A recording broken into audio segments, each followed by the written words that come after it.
ថ្ងៃនោះជួបអូននៅហាងកាហ្វេតូចភ្លឺភ្នែកអូនធ្វើឲ្យបងភ្លេចអស់អ្វីពេលអូនញញឹមបេះដូងបងចាប់ផ្ដើមរលោ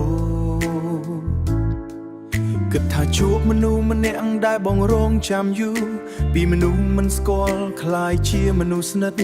សាររៀងរាល់ថ្ងៃមិនដែលខ្វះមួយយប់ពាក្យថានឹកคล้ายជាអ្វីធម្មតាបងជឿថានេះគឺស្នេហ៍ពិតប្រាកដតែថ្ងៃនេះអូនទៅដោយគ្មានពាក្យថាឡាបេះដូងបងនៅសល់តែសំណួរមិនមានចំឡើយ Block chat ទាំងអស់ unfriend Facebook ទៅឆ្ងាយបងខំអ្វីបានអូនចាក់ចេញមិនប្រាប់មួយម៉ា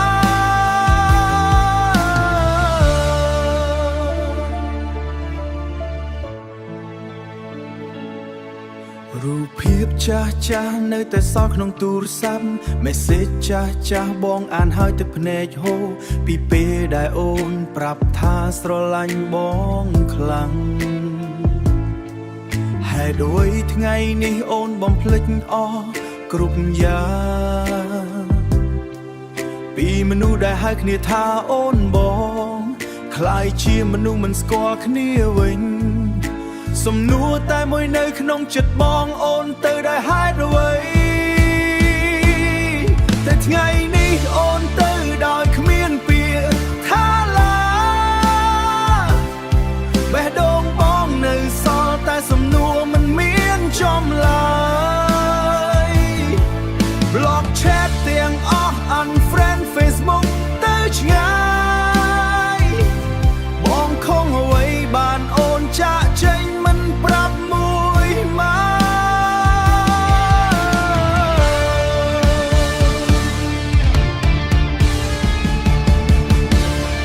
បើបងធ្វើខុសសូមប្រាប់បងម្ដងបានទេកុំទុកឲ្យបងឈឺចាប់តែមិនដឹងមូលហេតុស្នេហ៍ដែលបងផ្ដល់មិនមែនលេងសើចតែចុងក្រោយអូនទៅ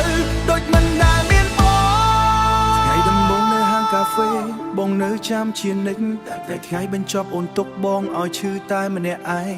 គ្មានពាក្យថាលាគ្មានហេតុផលអ្វីទាំងអស់នៅសល់តែបេះដូងបងសួរថាបងខំអ្វី